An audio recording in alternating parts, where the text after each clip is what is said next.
नेता गेल्या काही दिवसात दुसऱ्या वेळेला मातोश्रीत आलेले आहेत आणि एक गोष्ट नक्की की नातं जपण्यासाठी शिवसेना आणि मातोश्री प्रसिद्ध आहे. काही लोक केवळ राजकारण करतात, पण आम्ही मात्र राजकारणाच्या पलीकडे जाऊन नातं जपत असतो. अरविंद जी, आप आए हो, मैं यही कह रहा था कि पिछले कुछ दिनों में आप लगातार दूसरी बार आए हो. हम तो रिश्ता मानने वाले और रिश्ते संभालने वाले लोग हैं. ठीक है, राजनीति अपनी ओर अपनी जगह पर है. स्वाभाविक है, आने वाला वर्ष निवडणूक का, इलेक्शन का या चुनाव का वर्ष है. इस बार अगर ट्रेन छूट गई तो हमारे देश से प्रजातंत्र गायब हो जाएगा. और प्रजातंत्र को कायम बचाने के लिए मैं सिर्फ विपक्ष, ये शब्द जो है वो थोड़ा सा गोलमाल शब्द है. विपक्ष मतलब किसका विपक्ष, किसका विरोधी? हम तो सारे देश प्रेमी हैं और देश से जो प्रजातंत्र हटाना चाहते हैं वो प्रजातंत्र के लिए और देश के लिए मैं मानता हूँ आज से उनको विपक्ष या विरोधी बोलना चाहिए. लोकतंत्र विरोधी, लोकतंत्र विरोधी लोगों का मुकाबला करने के लिए और देश को बचाने के लिए हम एक साथ आए हैं, संविधान को बचाने के लिए आए हैं. और जैसे अभी आपने देखा होगा पिछले कुछ दिनों में सर्वोच्च न्यायालय ने 2 निकाल दिए हैं. एक तो शिवसेना के बारे में है और दूसरा दिल्ली के बारे में, दिल्ली के विषय में. प्रजातंत्र में सबसे ज्यादा महत्व जो भी लोक प्रतिनिधि होते हैं उनका होना चाहिए. और आप मतलब अरविंद जी भी है और आप पार्टी भी है, सरकार भी दिल्ली की है. उनके मैं साइड से नहीं कहता कि, लेकिन उनके बारे में जो सर्वोच्च न्यायालय ने एक फैसला दिया है वो एक प्रजातंत्र के लिए आवश्यक था, लेकिन उसके खिलाफ केंद्र सरकार ने काय म्हणतात त्याला वटहुकूम, अध्यादेश लाया. तो ये कौन सा जनतंत्र है? ये तो लोगों ने चुने हुए प्रतिनिधि है, अपने लोग हैं, अपना प्रतिनिधि उन्होंने चुना है, तो उनको कुछ अधिकार होने चाहिए कि नहीं होने चाहिए? तो फिर शायद ऐसे भी दिन आ जाएंगे कि राज्य में, स्टेट में इलेक्शन ही नहीं हो जाएंगे, सिर्फ केंद्र में इलेक्शन हो जाएंगे.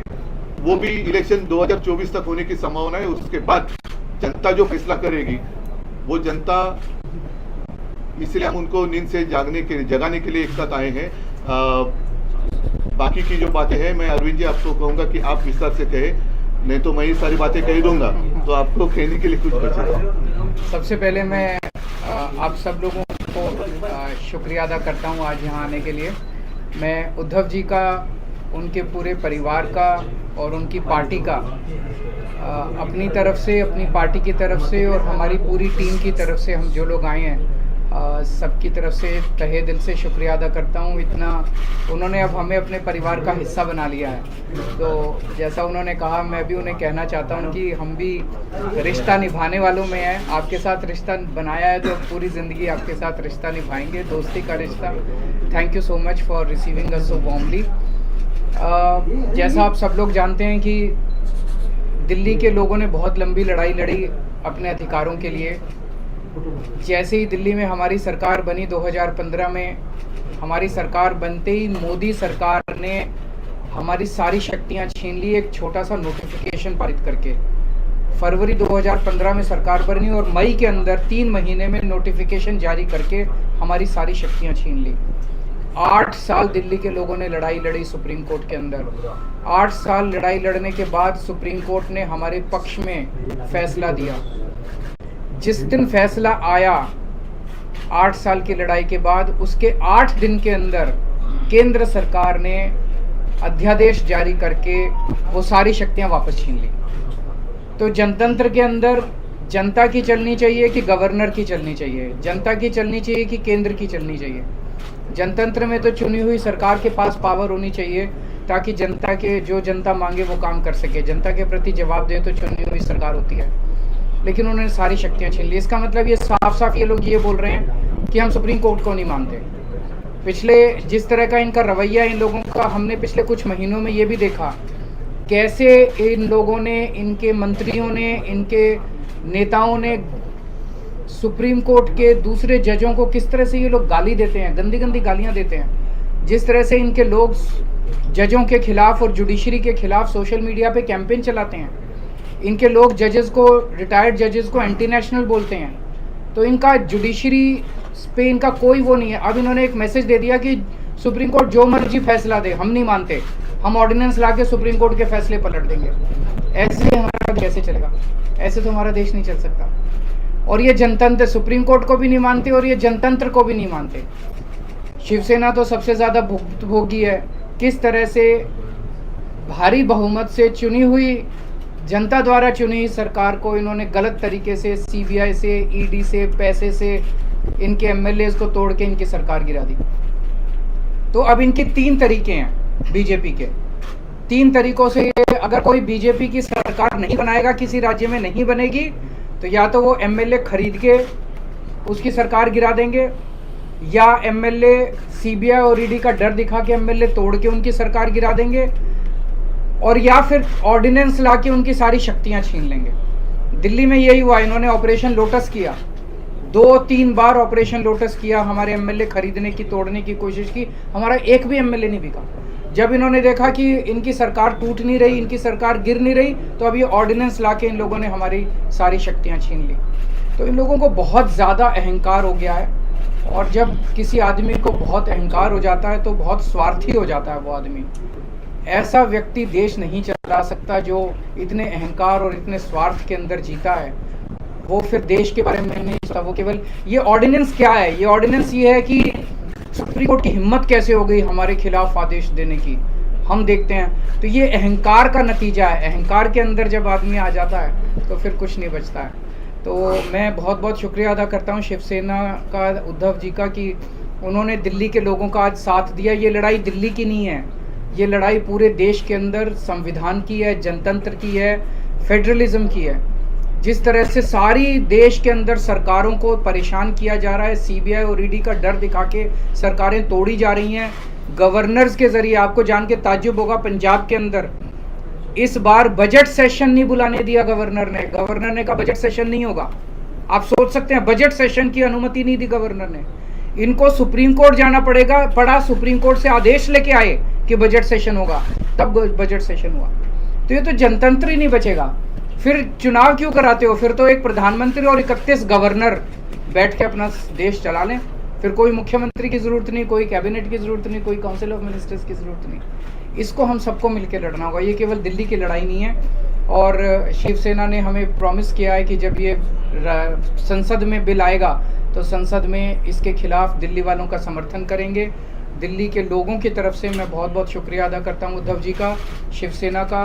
और ये एक तरह से सेमीफाइनल होगा 2024 का। अगर 2000 राज्यसभा के अंदर ये बिल गिर जाता है तो 2024 के अंदर मोदी सरकार दोबारा नहीं आ रही है। मैं भगवान जी से बहुत धन्यवाद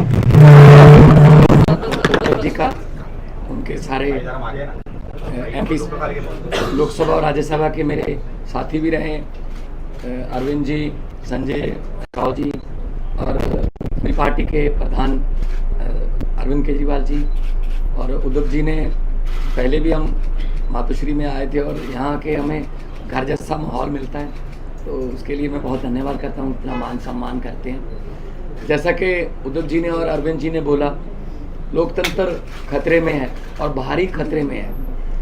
कैसे इलेक्टेड की जगह सिलेक्टेड लोग जो हैं वो जनता को चलाते हैं, वो सरकारें चलाते हैं, जबकि लोकतंत्र का मतलब है इलेक्टेड। ये गवर्नर है सिलेक्टेड। तो एलजी कौन बनाता है? एलजी की कभी एलजी ने कोई जनता से कोई गवर्नर ने किसी जनता से कोई मैंडेट लिया? नहीं लिया। अपनी मर्जी का गवर्नर लगा दिया, तंग करो चुनी हुई सरकार को। अगर सरकार इनकी नहीं बनी, हमें भी बजट सेशन के लिए सुप्रीम कोर्ट आना पड़ा। हमारे तो गवर्नर साहब इस बात से भी मुकर गए थे बजट सेशन में कि मैं माई गवर्नमेंट नहीं कहूँगा। तो हमने कहा जी माई गवर्नमेंट क्यों नहीं कहोगे आप? आपकी गवर्नमेंट, आपके सम्मान किया आपने, तो भाषण जो लिखा है वो तो पढ़ना पड़ेगा आपको, वो तो संविधान में है। इसके लिए भी हमें सुप्रीम कोर्ट से ऑर्डर लेना पड़ा कि आपको माई गवर्नमेंट कहना पड़ेगा, वरना दिस गवर्नमेंट कहने वाले थे। दिस गवर्नमेंट मतलब जो राजभवन है पूरे देश में वो बीजेपी के हेड ऑफिस बन गए हैं, जो गवर्नर हैं वो स्टार कैंपेनर बन गए हैं बीजेपी के। ये लोकतंत्र नहीं है। गुलदस्ते में एक ही तरह के फूल नहीं हो सकते। भारत एक गुलदस्ता है, हर फूल का अपना अपना रंग है, हर फूल की अपनी खुशबू है। तो एक माला की तरह भारत है, हर माला का मन का जो है वो अलग अलग रंग का है।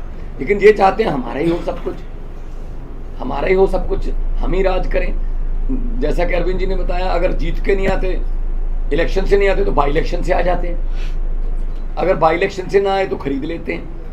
तो देश के लिए लोकतंत्र जो है, जैसा कि अदूप जी ने कहा कि विपक्ष नहीं है हम तो देश को प्यार करने वाले लोग हैं।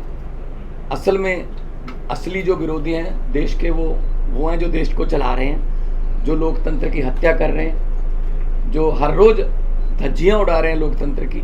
तो दिल्ली की, उसके बाद आपको सुन के ताजुब होगा, 2015 में शक्तियां छीन ली, तब 67 सीट आई थी 70 में से। शक्तियां ना होने के बावजूद भी अरविंद जी ने काम किए अपने दृढ़ इरादों से, क्योंकि उड़ान जो है वो हौसलों से होती है, वो पंखों से नहीं होती। तो शक्तियां छीनने के बाद भी काम किए। 2020 में दोबारा शक्ति दी लोगों ने, 63 सीट्स। अब इनको यही दिक्कत है कि हम लोग अब एमसीडी भी हार गए। अब इनको ये लगता है कि हम धीरे धीरे देश में हारना शुरू कर चुके हैं। तो अभी देश को बचाना है, अगर सभी को इकट्ठे होना पड़ेगा।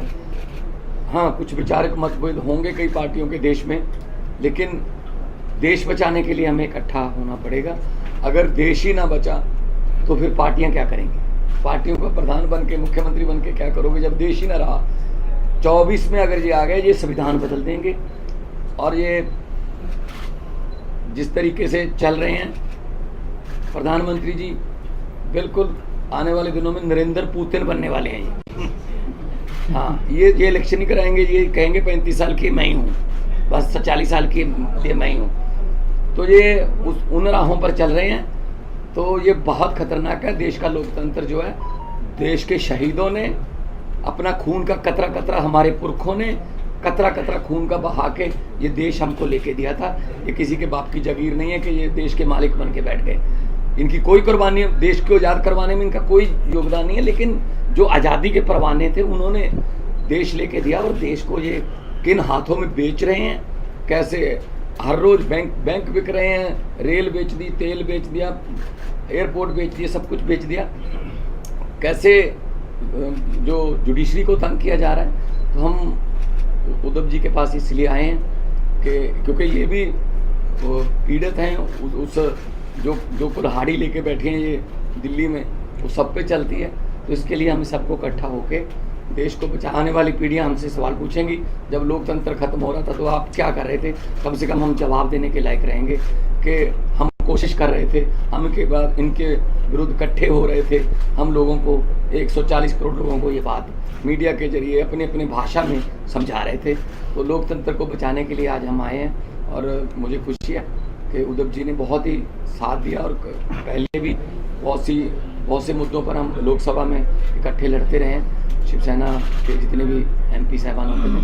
तो मैं इनका बहुत आभार भी व्यक्त करता हूं कि हमें मान सम्मान दिया, और इनको पंजाब आने का न्योता भी देता हूं। आइए दरबार साहब, आइए के वहाँ पे बहुत शांति सुकून वाली जगह, और हम लोग मिल के सब देश को, क्योंकि लंबे सफ़र को मीलों में मत बांटिए, कौम को कबीलों में मत बांटिए, एक बहता दरिया है मेरा भारत देश, इसको नदियों और झीलों में मत बांटिए।